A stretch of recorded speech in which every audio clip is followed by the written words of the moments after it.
42절을 보면 그 아버지에게도 돌려보내셨다가 나오는데 누가만이 덧붙이고 있는데 조금 전 엄한 꾸지람과는 달리 부드럽고 인자한 모습으로 아이를 그 아버지에게 넘겨주고 계십니다. 사랑하기에 책망하셨고 사랑하기에 고쳐주셨다고 꼭 돌려주셨습니다. 43절은 하나님의 위대하심에 크게 놀라웠다가 나오는데 누가가 절개서는 전형적인 표현이라고 합니다.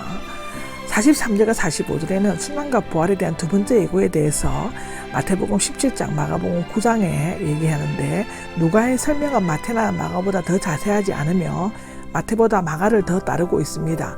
제자들이 다가오는 죽음에 대한 주님의 경고를 이해하지 못했다는 사실을 강조하는 점은 마가복음과 똑같다고 합니다. 46절에서 48절까지는 누가 가장 크냐가 나오죠. 다툼에 대해서는 마태복음 18장, 마가복음 9장에 얘기했는데 누가는 마태나 마가보다 매우 간략하게 언급을 했다고 합니다.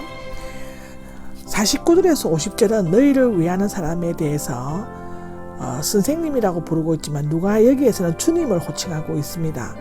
50절에 너희는 마가는 우리를 이라고 말하고 있습니다. 51절에서 56절은 사마리아 동네가 냉담하게 대한 것은 누가에만 기록되어 있죠. 51절을 보면 날이 차자가 나옵니다. 문자적으로는 날이 가까워지자인데 그 시기가 다가옴에 있어서의 뜻으로 누가의 서론으로서 예수님의 말씀과 행동 가운데서 십자가의 그림자가 드리워지지만 강조되고 있는 것은 죽음이나 십자가가 아니라 그 너머에 있는 하늘로 올라가시는 것, 즉 성전입니다. 결심하셨다는데 문자적으로 얼굴을 굳게 향했다는데 세머적 표현으로 온갖 어려움과 위험을 감수하시고 마음을 굳게 정하는 것을 나타낸다고 하는데요. 희생은 그가 성육신하신 주된 목적이었고 이 시점에서 그를 갈보리까지 기꺼이 가시기로 굳게 결심을 하시고 학과 목적을 세우셨습니다. 요한은 보다 상세하게 이것이 초막절 기간 중에 예루살렘으로 여행한 것이라고 설명하고 있습니다. 요한복음 7장 1절에서 10절에 보면 그렇습니다. 52절을 보면 사마리아 사람들이 나옵니다. 예수님 당시에 유대인과 극심한 적대 관계가 있었습니다. 솔로몬 왕국이 분열된 후 북에는 이스라엘, 남에는 유다 왕국이 세워졌습니다. 이스라엘이 멸망한 BC 721년 아수르의 살만 에셀은 주민들 대부분을 포로로 잡아가고 동방에서 메소포타미아의 이교도들을 이주시켜 종족들이 완전히 혼란이 되었고 종교도 여호와 신앙과 우상 숭배가 섞였고 그림산에서 신전이 세워졌습니다. 바벨론으로 돌아온 이유는 특히 산발락과 유대인들과의 갈등이 더욱 고조되고 있었습니다. 이것은 스가랴의 느헤미야에도 나옵니다. 유대인들은 그들을 개와 같은 존재로 여기고 더럽혀진 땅을 밟지 않으려고 먼 요단강 동쪽 베아리를 통해 그것이 즉 3일 정도 걸리는 거리라 합니다. 예루살렘으로 올라갔는데요. 이러한 이유 때문에 예수님께서는 심부름하는 사람들, 즉 아마도 야고보와 요한도 포함되어 있는 것 같은데 그들을 보내어 숙소도 마련하고 주민들의 반응도 알아보려고 하셨을 것이라고 기록되어져 있습니다. 53절입니다. 53절에는 맞아들이지 않았는데가 나오는데 아마도 그들은 이미 예수님께 대한 소문을 들어 잘 알고 있었고 또한 나름대로 기대하는 바들이 있었을 것이며 예루살렘으로 성전 순례차 간다는 이유 때문에 자신들의 편견과 정오심을 극복하지 못하고 거절하였습니다. 실로 그들은 인류 역사상 단 한 번에 주어진 철호의 기회를 잃고 말았습니다. 필자도 이스라엘 유학 시 사마리아에서 주민들에게 큰 곤욕을 당한 적이 있었다고 합니다. 54절에 보면 야고보와 요한이 불을 불러내어라고 하는데요. 야고보와 요한은 너게 곧 우리의 아들로 알려졌으며 얼마 전 베나산에서 보았던 엘리야처럼 불을 내리기를 원하였습니다.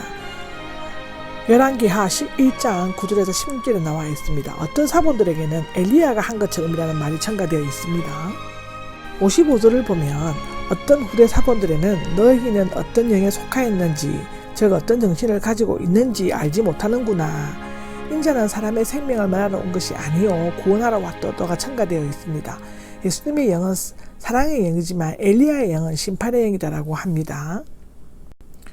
56절입니다. 56절에는 다른 마을이 나오는데 어느 마을인지 알 수 없지만 자신의 원래 계획을 바꾼 요단강을 건너 유대인들이 즐겨 다니던 베레아길로 가셨을 것입니다. 왜냐하면 다른 사마리아 마을도 동일한 반감을 가지고 있을 뿐만 아니라 박해를 받을 때 피하라 마태복음 10장 23절에 나와 있는 것이 예수님의 명령이셨기 때문이었습니다. 17절에서 62절의 이야기는 마태복음 8장 19절에서 22절에 있습니다. 그러나 예수님과 대화를 나눈 사람은 마태는 둘, 누가는 셋으로 말하고 있습니다. 첫째로는 어디로 가든지 쫓겼다는 사람과 둘째로는 아버지를 장사케 해달리는 사람에 대해서 마태복음 해당 9절 주석기를 보시면 됩니다. 셋째는 누가에만 기록되어 있는데 그는 작별 인사를 하게 해달라고 요청하였습니다. 이것은 엘리사가 엘리야를 쫓기 전 가족들과 마지막 입맞춤을 하게 해달라고 요청한 것을 연상케 하죠. 열왕기상 19장 20절에 나옵니다. 그런데 문제는 당시 간습에 의하면